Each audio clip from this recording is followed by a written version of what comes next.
For a long time, people have been told stories of injustice, those being mainly the injustices of slavery. Not many stories were told about the injustices among all women during the time of an emerging economy and political system, especially the struggles of a Latina woman. Meanwhile, white women are the face of feminism and what it has gotten women everywhere now. Not much credit is given to other women like Latina women who fought and supported women's rights until they started to become more equal. Although feminism has been argued to be relatively the same as misogyny, the true definition of a feminist is a person who believes in the equal rights of a man and woman regardless of race, ethnicity, and of course, gender. Strong Latina feminist leaders have helped shape Chicago since the early 1970s.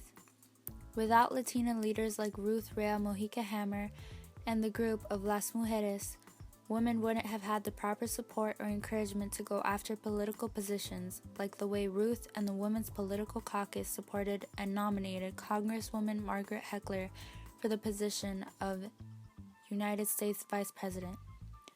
Because these strong Latina leaders took stands and made it a priority to ensure equality among themselves and men through going after more professional positions in the job field and being a part of organizations that encourage and support Latinas into politics, we have had a great deal of equality among men and women in Chicago.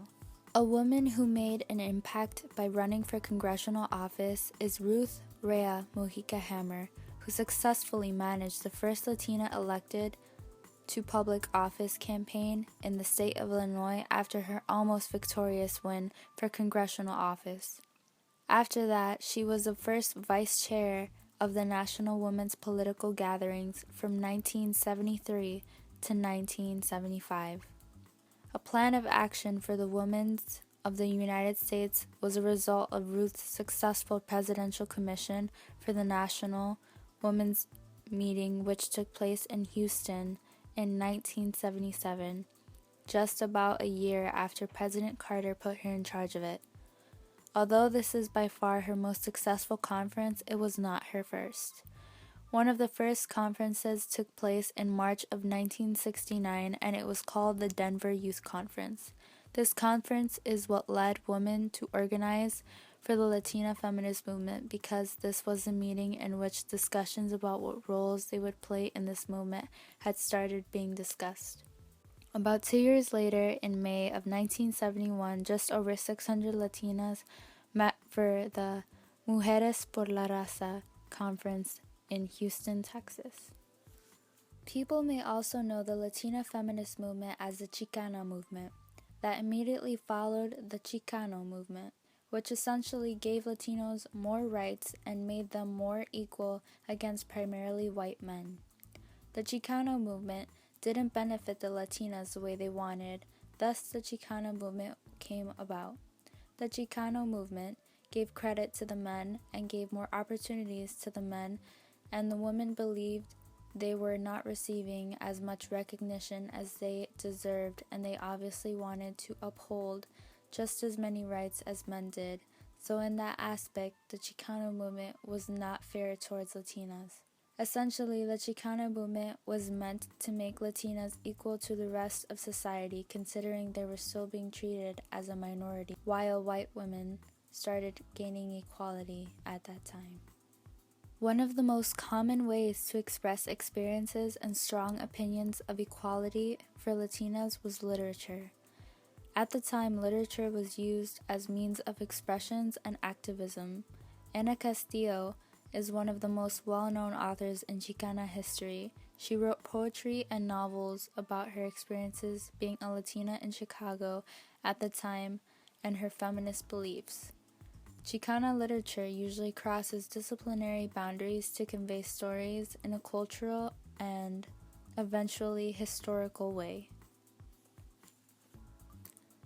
One of Ana Castillo's most well-known works is called Saturdays. The poem goes, "Because she worked all week, away from home, gone from 5 to 5, Saturdays she did the laundry, pulled the wringer machine to the kitchen sink, and hung the clothes out on the line. At night, we took it down and ironed. Mine here, his handkerchiefs and boxer shorts. She did all his work. Pants, never worn on the street, and shirts, pressed the collars and cuffs just so as he bathed, donned the tailor-made silk suit, bought on her credit, had her adjust the tie. How do I look? Bien, went on ironing. That's why he named her a Mexican woman, like his mother. Not like they were in Chicago, not like the one he was going out to meet. Next, based on the story of Tatiana Tenreiro, people can see that feminism and being a feminist wasn't an easy concept to grasp at the time of women being treated so unfairly. Due to so many unfortunate incidents, like being mistreated by her high school boyfriend and other men afterwards, Tatiana started to get the sense that women were not being as treated with respect as men were. Women were being expected to be almost like a rock for men, to satisfy their needs, but never be treated more like a human. Tatiana soon understood this and started to uncover the power of feminism, but her newfound belief was not being easily accepted by her peers or even her teacher. Being given the opportunity to bring it into a discussion during class, her teacher began to comment on feminism as a disgusting thing that is essentially the same thing as misogyny, then making her peers start to view feminism as a negative as opposed to a positive way to transform the lives of women. Spreading views of feminism was definitely not an easy task for Latinas in the beginning, but the more Latinas realized they were being treated so unfairly, the more they began to turn to feminism. Another member of Las Mujeres is Margaret Cruz, who also endured a harsh time as a child and then vowed to bring justice for women like her. This is her story. When we moved to El Paso after my mother remarried, within 6 months my stepfather died of a heart attack, and my mother had to go back to work in a strange city. And I had to learn to protect my little sister and myself, not only from the Anglo children that had problems with all of us, but also from the Mexican-American children that had problems with new immigrants. And so I decided I'm not gonna put up with this. And of course I became the champion skater on the block. I became the little girl that could climb the highest billboards. I mean, everything I could to excel so that I could show these children that I was every bit as good as they were. And of course, academically, I had no problems. I learned to read at age 4, so I was a champion mathematician, reader, everything. I was totally overachiever.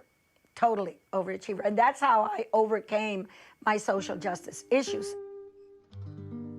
I also grew up with my grandmother and my mother talking a lot about the women that were very prominent in the War for Independence movement, in the revolution. It was like our talking about the civil rights movement today. I heard those conversations all the time, and I swore myself that I was going to be, the female Pancha Villa that they admired. Since the beginning, Latinas have had a difficult time trying to receive the credit they believed they deserved, along with equal rights. As equal rights came to everyone surrounding them, they began to feel the need to begin fighting for their own rights. Without these women, Latinas or Chicanas would not have been treated as equal in current-day Chicago.